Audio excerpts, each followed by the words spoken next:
चाहता तो लेख का शीर्षक मैं और चूहा रख सकता था, पर मेरा अहंकार इस चूहे ने नीचे कर दिया। जो मैं नहीं कर सकता वह मेरे घर का यह चूहा कर लेता है। जो इस देश का सामान्य आदमी नहीं कर पाता वह इस चूहे ने मेरे साथ करके बता दिया। इस घर में एक मोटा चूहा है। जब छोटे भाई की पत्नी थी तब घर में खाना बनता था। इस बीच पारिवारिक दुर्घटनाओं, बहनोई की मृत्यु आदि के कारण हम लोग बाहर रहे। इस चूहे ने अपना अधिकार मान लिया था कि मुझे खाने को इसी घर में मिलेगा। ऐसा अधिकार आदमी भी अभी तक नहीं मान पाया। चूहे ने मान लिया है। लगभग 45 दिन घर बंद रहा। मैं तब अकेला लौटा। घर खोला तो देखा चूहे ने काफी क्रॉकरी फर्श पर गिराकर फोड़ डाली है। वह खाने की तलाश में भड़बड़ाता होगा। क्रॉकरी और डिब्बों में खाना तलाशता होगा। जो खाना नहीं मिलता होगा तो वह पड़ोस में कहीं कुछ खा लेता होगा और जीवित रहता होगा। पर घर उसने नहीं छोड़ा। उसने इसी घर को अपना घर मान लिया था। जब मैं घर में घुसा, बिजली जलाई तो मैंने देखा वह खुशी से चहकता हुआ यहाँ से वहाँ दौड़ रहा है।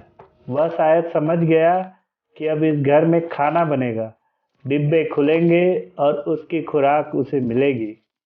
दिन भर वह आनंद से सारे घर में घूमता रहा। मैं देख रहा था।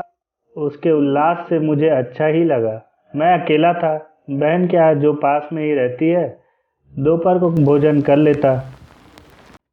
रात को देर से खाता हूँ तो बहन डब्बा भेज देती। खाकर मैं डब्बा बंद करके रख देता। चूहा राम निराश हो रहे थे। सोचते होंगे ये कैसा घर है। आदमी आ गया है, रोशनी भी है, पर खाना नहीं बनता। खाना बनता तो कुछ बिखरे दाने या रोटी के टुकड़े उसे मिल जाते। मुझे एक नया अनुभव हुआ। रात को चूहा बार बार आता और सिर की तरफ मच्छरदानी पर चढ़कर कुलबुलाता। रात में कई बार मेरी नींद टूटती, मैं उसे भगाता, पर थोड़ी देर बाद वह फिर आ जाता और सिर के पास हलचल करने लगता। वह भूखा था, मगर उसे सिर और पाँव की समझ कैसे आई। वह मेरे पाँव की तरफ गड़बड़ नहीं करता था, सीधे सिर की तरफ आता और हलचल करने लगता। एक दिन वह मच्छरदानी में घुस गया। मैं बड़ा परेशान। क्या करूं? मैं इसे मारूं और यह किसी अलमारी के नीचे मर गया तो सड़ेगा और सारा घर दुर्गंध से भर जाएगा। फिर बारी अलमारी हटाकर इसे निकालना पड़ेगा। चूहा दिन भर भड़बड़ाता और रात को मुझे तंग करता। मुझे नींद आती, मगर चूहा राम मेरे सिर के पास भड़बड़ाने लगते।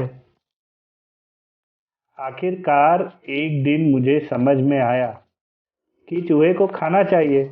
उसने इस घर को अपना घर मान लिया है। वह अपने अधिकारों के प्रति सचेत है। वह रात को मेरे सिरहाने आकर शायद यह कहता है, क्यों बे, तू आ गया है, भरपेट खा रहा है, मगर मैं भूखा मर रहा हूँ। मैं इस घर का सदस्य हूँ, मेरा भी हक है। मैं तेरी नींद हराम कर दूंगा। जब मैंने उसकी मांग पूरी करने की तरकीब निकाली, रात को मैंने भोजन का डब्बा खोला तो पापड़ के कुछ टुकड़े यहाँ वहाँ डाल दिए। चूहा कहीं से निकला और एक टुकड़ा उठाकर अलमारी के नीचे बैठकर खाने लगा। भोजन पूरा करने के बाद मैंने रोटी के कुछ टुकड़े फर्श पर बिखरा दिया। सुबह देखा कि वह सब खा गया है। एक दिन बहन ने चावल के पापड़ भेजे। मैंने 3-4 टुकड़े फर्श पर डाल दिए। चूहा आया, सूंघा और लौट गया। उसे चावल के पापड़ पसंद नहीं। मैं चूहे की पसंद से चमत्कृत रह गया। मैंने रोटी के कुछ टुकड़े डाल दिए। वह एक के बाद एक टुकड़ा लेकर जाने लगा। अब यह रोजमर्रा का काम हो गया है। मैं डब्बा खोला तो चूहा निकल कर देखने लगता। मैं एक दो टुकड़े डाल देता, वह उठाकर ले जाता, पर इतने से उसकी भूख शांत नहीं होती थी। मैं भोजन करके रोटी के टुकड़े फर्श पर डाल देता, वह रात को उन्हें खा लेता और सो जाता। इधर मैं भी चैन की नींद सोता। चूहा मेरे सिर के पास गड़बड़ नहीं करता। फिर वह कहीं से अपने एक भाई को ले आया।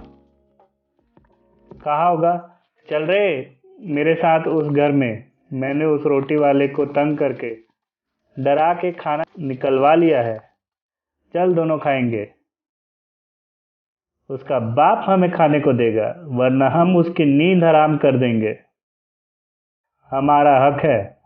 अब दोनों चूहाराम मजे में खा रहे हैं, मगर मैं सोचता हूँ, आदमी क्या चूहे से भी बदतर हो गया है। चूहा तो अपनी रोटी के हक के लिए मेरे सिर पर चढ़ जाता है, मेरी नींद हराम कर देता है। इस देश का आदमी कब चूहे की तरह आचरण करेगा। यह कहानी अंग्रेजी लेखक स्टीनबेक के लघु उपन्यास ऑफ मैन एंड माइस से अलग है।